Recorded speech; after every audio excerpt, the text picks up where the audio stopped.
नमस्कार, आप देख रहे हैं हिम स्टार। आपका बहुत बहुत स्वागत है। हिम स्टार हिमाचल प्रदेश का आपका अपना चैनल। आइए शुरू करते हैं हिमाचल से जुड़ी कुछ मुख्य खबरें।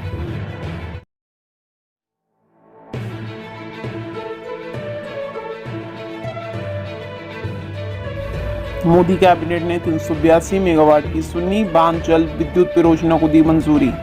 हिमाचल प्रदेश के शिमला और मंडी जिला की सीमा पर सतलुज नदी पर प्रस्तावित 382 मेगावाट की सुन्नी बांध जल विद्युत परियोजना को मोदी कैबिनेट ने मंजूरी दे दी है। बुधवार को नई दिल्ली में प्रधानमंत्री नरेंद्र मोदी की अध्यक्षता में आर्थिक मामलों संबंधी कैबिनेट समिति ने परियोजना के लिए 2614 करोड़ रुपए के निवेश को मंजूरी दी। परियोजना के निर्माण का काम सतलुज जल विद्युत निगम को सौंपा गया है। परियोजना में प्रतिवर्ष 1382 मिलियन यूनिट बिजली उत्पादन होगा। परियोजना निर्माण के दौरान प्रदेश के 4000 लोगों को प्रत्यक्ष और अप्रत्यक्ष रोजगार मिलेगा। परियोजना प्रभावित परिवारों को 10 साल तक प्रति माह 100 यूनिट निःशुल्क बिजली मिलेगी। 5 साल में परियोजना का काम पूरा होगा। अगले 40 वर्षों तक हिमाचल सरकार को 2803 करोड़ रुपए की निःशुल्क बिजली सप्लाई होगी। एसजेवीएन के अध्यक्ष एवं प्रबंध निदेशक नंदलाल शर्मा ने बताया कि इस रन ऑफ रिवर परियोजना में 71 मीटर ऊंचा कंक्रीट ग्रेविटी बांध और इसके सतही पावर हाउस में 6 उत्पादन इकाइयां होंगी। उत्पादित विद्युत का लेवलाइट टैरिफ 3.90 रुपए प्रति यूनिट होगा। परियोजना को 70:30 के ऋण इक्विटी अनुपात पर वित्त पोषित किया जा रहा है। परियोजना पूरी होने पर एसजेवीएन इक्विटी पर 16.50% का रिटर्न अर्जित करेगी।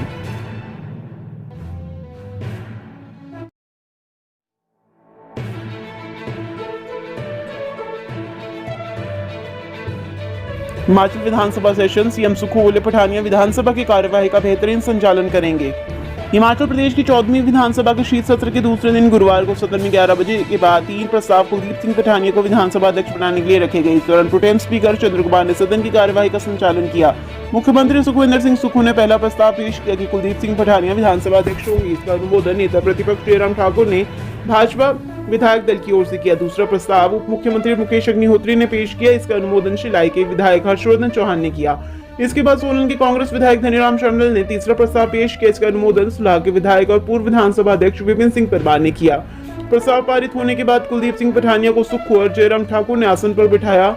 सुक्खू हाथ पकड़कर पठानिया को आसन तक ले गए। जयराम ठाकुर भी साथ वहां तक गए। सुखविंदर सिंह सुक्खू और जयराम ठाकुर दोनों ने पठानिया को शुभकामनाएं दी। कुलदीप सिंह पठानिया के अध्यक्ष के पद पर आसीन होने के बाद मुख्यमंत्री सुखविंदर सिंह सुक्खू ने कहा कि पठानिया के परिवार की कोई राजनीतिक पृष्ठभूमि नहीं रही है। वो एक साधारण परिवार से राजनीति में आए पेशे से अधिवक्ता है। विधानसभा की कार्यवाही का बेहतरीन संचालन करेंगे। उप मुख्यमंत्री मुकेश अग्निहोत्री ने मजाक में कहा कि आप यह याद रखें कि आप हम में से वहां गए हैं। नेता प्रतिपक्ष जयराम ठाकुर ने भी कहा कि कुलदीप पठानिया साधारण परिवार से राजनीति में आए हैं। चुराह के भाजपा विधायक हंसराज ने कहा कि चंबा आकांक्षी जिला है, जरूरत तो हमें कैबिनेट की भी रही है। मजाक में कहा कि बहुत से लोग परेशान भी थे।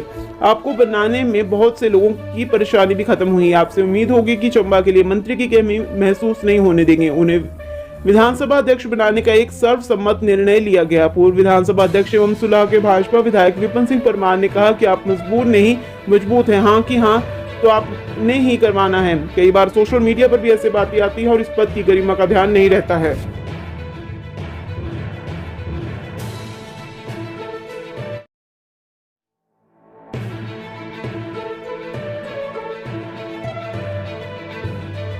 सीएम सुक्खू ने खनियारा में किया न्यायमूर्ति मेहर चंद महाजन की प्रतिमा का अनावरण। मुख्यमंत्री सुखविंदर सिंह सुक्खू ने धर्मशाला के खनियारा में सर्वोच्च न्यायालय के पूर्व मुख्य न्यायाधीश न्यायमूर्ति मेहर चंद महाजन की प्रतिमा के अनावरण किया। इस मौके पर उन्होंने लोगों को संबोधित करते हुए कहा, न्यायमूर्ति महाजन सच्चे देशभक्त थे और जब भी हम इस प्रतिमा को देखेंगे राष्ट्र के प्रति इनके योगदान को स्मरण करेंगे। मुझे आशा है कि हम इनकी विरासत से प्रेरित होंगे। उन्होंने कहा कि यह हमारे लिए गर्व की बात है कि राज्य का सपूत प्रदेश के गठन से पूर्व ही देश के उच्च पद पर आसीन हुआ। न्यायमूर्ति ने राष्ट्र निर्माण में न्यायमूर्ति महाजन के अतुलनीय योगदान का स्मरण किया और उनको श्रद्धांजलि अर्पित करते हुए कहा कि न्यायमूर्ति महाजन को तत्कालीन जम्मू कश्मीर का प्रधानमंत्री नियुक्त किया गया था। उन्होंने अक्टूबर 1947 में जम्मू कश्मीर के भारत विलय में अग्रणी भूमिका निभाई थी। उन्हें भारत और पाकिस्तान की सीमाओं का निर्धारण करने के लिए नियुक्त रेडक्लिफ कमीशन में भारतीय राष्ट्रीय कांग्रेस द्वारा नामित किया गया था। मुख्यमंत्री ने न्यायमूर्ति महाजन द्वारा किए गए सामाजिक कार्यों की सराहना की। उन्होंने कहा कि इस विरासत को उनके पोते विवेक महाजन ने CII MCM बहु कौशल प्रशिक्षण संस्थान के माध्यम से आगे बढ़ाया है। यह संस्थान धर्मशाला और आसपास के क्षेत्रों के युवाओं को कौशल प्रशिक्षण प्रदान कर रहा है। उन्होंने कहा कि न्यायमूर्ति महाजन एक सच्चे देशभक्त थे और यह प्रतिमा हमें उनकी विरासत को आगे बढ़ाने के लिए प्रेरित करेगी।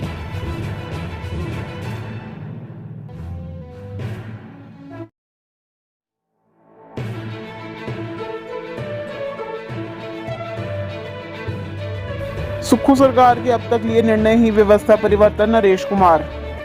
मुख्यमंत्री सुखविंदर सिंह सुक्खू के प्रधान मीडिया सलाहकार नरेश चौहान का कहना है कि सत्ता आती जाती है कि एक बार व्यवस्था दुरुस्त हो जाए तो इससे बेहतर कुछ नहीं। अब तक के 3 सप्ताह के कार्यकाल में कांग्रेस सरकार ने कई बड़े निर्णय लिए हैं।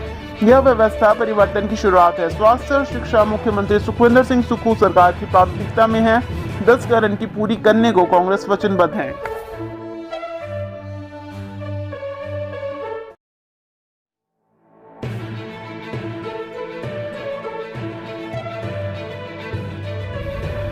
एचपी विधानसभा सेशन, राज्यपाल आर्लेकर बोले रिक्त पदों को युद्ध स्तर पर भरा जाएगा, सभी गारंटियां होंगी पूरी। हिमाचल प्रदेश की 14वीं विधानसभा के शीत सत्र के दूसरे दिन गुरुवार को राज्यपाल राजेंद्र विश्वनाथ आर्लेकर का अभिभाषण हुआ। राज्यपाल ने कहा कि हमारे देश के लोगों का लोकतंत्र के मूलभूत सिद्धांतों में अटूट विश्वास से तथा समानता, ईमानदारी एवं कर्तव्य परायणता की भावना कूट-कूट कर भरी है। हाल ही में संपन्न हुए विधानसभा चुनाव में यह देखा गया कि प्रदेश के लोगों की चुनाव की स्वच्छ लोकतांत्रिक प्रक्रिया में बढ़-चढ़कर भाग लेकर अपनी सरकार बनाने में पूर्ण आस्था है। इस संवैधानिक प्रक्रिया में विशेष रूप से महिलाओं और युवाओं का मतदान के प्रति उत्साह प्रशंसनीय रहा है। हमारी लोकतांत्रिक प्रणाली महान है, जो हम सबके लिए गर्व की बात है। प्रदेश में चुनाव प्रक्रिया का शांतिपूर्वक संपन्न होना प्रदेश की जनता की परिपक्व सोच का दर्शाता है, जिसके लिए मैं इस देवभूमि के लोगों को बधाई देता हूं। उन्होंने कहा, मुझे यह बताने में हर्ष हो रहा है कि वर्तमान विधानसभा में कई युवा सदस्य चुनकर आए हैं और सरकार का नेतृत्व भी युवा मुख्यमंत्री कर रहे हैं। जनता की ओर से दिए गए इस जनादेश से आप सभी पर अपने अपने क्षेत्र और इस प्रदेश के विकास की महत्वपूर्ण जिम्मेदारी है। मेरी सरकार अपनी नीतियों की उपयोगी एवं रचनात्मक आलोचना के प्रति हमेशा सजग रहेगी। मुझे पूर्ण विश्वास है कि आप सभी सदस्यगण इस माननीय सदन में चर्चाओं के दौरान अपना सार्थक योगदान देंगे। प्रदेश के विकास के लिए सत्ता पक्ष एवं विपक्ष दोनों साथ साथ एक सकारात्मक सोच के साथ आगे बढ़े और अपना समय इस बात पर लगाएं कि प्रदेश को आगे कैसे ले जाना है। यह चुनाव बेहद सौहार्दपूर्ण वातावरण में संपन्न हुआ है। आगे भी प्रदेश हित में विचार किया जाए कि कैसे प्रदेश का प्रत्येक नागरिक संपन्न, सुशिक्षित, सुरक्षित, स्वास्थ्य, सुशासित और श्रेष्ठ बन सके। विपक्ष को चाहिए कि वो ऐसे ठोस व रचनात्मक सुझाव दे जिन्हें सरकार को नीति निर्धारण में पूर्ण सहयोग मिले।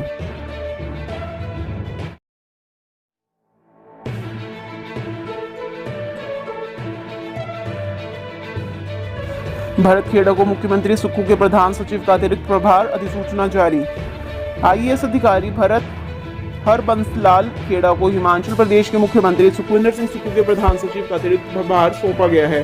खेड़ा प्रधान सचिव लोक निर्माण विभाग, गृह विजिलेंस, जीएडी, एसएडी, सैनिक कल्याण, संसदीय मामले विभाग के साथ सलाहकार, विनियामक सुधार के पद पर सेवाएं दे रहे हैं। इसी तरह प्रधान सचिव शहरी विकास देवेश कुमार को ग्रामीण विकास एवं पंचायती राज का अतिरिक्त प्रभार दिया गया है। इस संबंध में कार्मिक विभाग की ओर से अधिसूचना जारी कर दी गई है।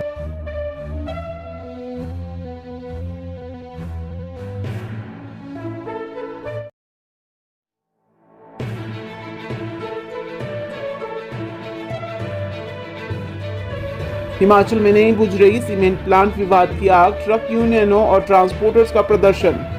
सीमेंट प्लांट बंद करने के विरोध में चल रही ट्रांसपोर्टर्स और यूनियनों की हड़ताल व विरोध प्रदर्शन गुरुवार को 22वें दिन में प्रवेश कर गया। आज स्वारघाट में ट्रांसपोर्टर्स और यूनियनों ने शांतिप्रिय विरोध प्रदर्शन करते हुए कहलूर होटल स्वारघाट से रोष रैली निकाली, जो कि चंडीगढ़ मनाली एनएच पर स्वारघाट से होती हुई एसडीएम ऑफिस तक गई और एसडीएम स्वारघाट के माध्यम से सरकार को इस संबंध में ज्ञापन सौंपा। बीटीटीएस परमाणा के पदाधिकारियों ने इस मौके पर कहा कि अगर चक्का जाम या उग्र आंदोलन करने की जरूरत पड़ी तो उसे भी किया जाएगा, लेकिन पिछले 21 दिनों से शांतिप्रिय तरीके से चल रही बात को अभी उग्र आंदोलन का रूप नहीं दिया जाएगा। उन्होंने कहा कि स्थानीय लोगों ने देश हित के लिए अपनी जमीन सस्ते दामों में दी थी और आज अडानी ग्रुप ने सीधे तौर पर उनके हकों पर कुठारघात किया है। सभी ने एक स्वर में कहा कि कंपनी यदि स्थानीय लोगों का रोजगार छीनने की कोशिश करेगी तो ट्रक ऑपरेटर भी एकजुट होकर अपने हकों की लड़ाई लड़ेंगे।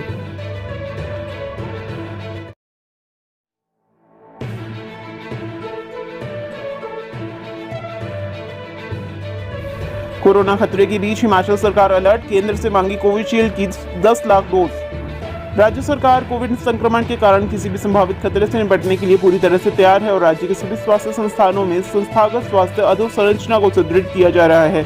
स्वास्थ्य एवं परिवार कल्याण विभाग के एक प्रवक्ता ने आज यहां जानकारी दी। उन्होंने बताया कि वर्तमान में राज्य में कोवैक्सीन की 13,000 डोज उपलब्ध है। विनिर्माता से प्राप्त जानकारी के अनुसार राज्य में कोविशील्ड की 10,000 डोज की पहली खेप शीघ्र ही पहुंचने वाली है। उन्होंने बताया कि इसके अतिरिक्त राज्य सरकार ने केंद्रीय स्वास्थ्य और परिवार कल्याण मंत्रालय से पात्र लाभार्थियों को कोविशील्ड वैक्सीन की 10 लाख और कोर्बेवैक्स की 1 लाख एहतियाती डोज उपलब्ध करवाने का भी आग्रह किया है।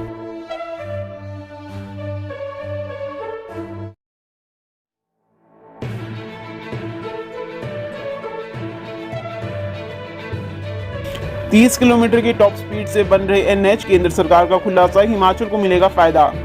नेशनल हाईवे निर्माण की स्पीड बढ़ गई है। एनएचएआई 30 किलोमीटर प्रतिदिन के हिसाब से हाईवे का निर्माण कर रहा है। यह खुलासा केंद्रीय परिवहन और राजमार्ग मंत्रालय की रिव्यू मीटिंग में हुआ। इस मीटिंग में देश भर के तमाम नेशनल हाईवे का अवलोकन किया गया। जिन राज्यों में एनएच को 4 लेन से 8 लेन तक बनाया जा रहा है, उनकी रिपोर्ट प्रस्तुत की गई और इस रिपोर्ट के आधार पर जो आंकड़े सामने आए हैं, उनमें एनएच निर्माण की टॉप स्पीड का आंकलन किया गया। एनएच की स्पीड का बड़ा फायदा हिमाचल में भी होने वाला है। यहाँ 5 एनएच को 4 लेन में बदला जा रहा है। बीते 8 सालों में दूसरी मर्तबा है जब निर्माण की गति ने 30 किलोमीटर से पार जाएगी। हालांकि अभी भी केंद्रीय परिवहन और राजमार्ग मंत्री नितिन गडकरी ने 50 किलोमीटर प्रतिदिन तक ले जाने की बात कही है। इससे पूर्व 2020-21 में कोविड के दौरान निर्माण की गति सबसे ज्यादा रही है। इस दौरान 36.5 किलोमीटर प्रतिदिन के हिसाब से निर्माण हुआ था। हिमाचल ने इस समय कालका शिमला, शिमला मटौर, पठानकोट, मंडी, कीरतपुर, मनाली और पिंजौर नालागढ़ एनएच को 4 लेन में बदलने का काम चल रहा है।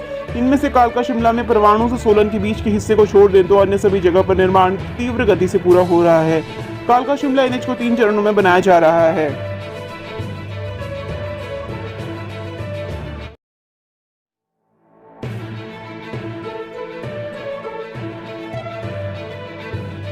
नादौन में बनेगा हिमाचल का पहला इलेक्ट्रिक बस डिपो। एचआरटीसी ने किया 24 कनाल भूमि का चयन। नादौन में बनने जा रहा बस डिपो पूरी तरह इलेक्ट्रिक डिपो होगा, जिसमें सिर्फ इलेक्ट्रिक बसें ही खड़ी की जाएंगी। वहीं सुक्खू सरकार द्वारा इलेक्ट्रिक वाहनों को चलाने के लिए अधिक बढ़ावा दिया जा रहा है। प्रदेश में इलेक्ट्रिक वाहन चलने से जहां एचआरटीसी की ईंधन की बचत होगी, वहीं पर्यावरण भी सुरक्षित रहेगा और एचआरटीसी निगम में मुनाफा भी दर्ज किया जाएगा। एचआरटीसी डिपो हमीरपुर के डीडीएम विवेक लखनपाल ने बताया कि मुख्यमंत्री सुखविंदर सिंह सुक्खू ने नादौन के लिए पहला इलेक्ट्रिक डिपो बनाने की सौगात दी है, जो कि अत्याधुनिक बस डिपो होगा। एचआरटीसी निगम द्वारा इलेक्ट्रिक बस डिपो बनाने के लिए भूमि का चयन कर लिया गया है। 24 कनाल भूमि में इलेक्ट्रिक डिपो बनेगा। अन्य विभागों से डिपो के लिए बनाने के लिए एनओसी एचआरटीसी को मिल चुकी है। जल्द ही इलेक्ट्रिक बसों का डिपो बनाने के लिए प्रस्ताव फाइनेंस सचिव के पास भेज दिया गया है। जल्द ही अप्रूवल मिलते ही डिपो का काम शुरू करवा दिया जाएगा। विवेक लखनपाल ने बताया कि यह बस डिपो अन्य बस डिपो की तरह नहीं होगा, बल्कि पूरी तरह से इलेक्ट्रिक डिपो होगा। हिमाचल की हर खबर पाने के लिए हिम स्टार से जुड़ें।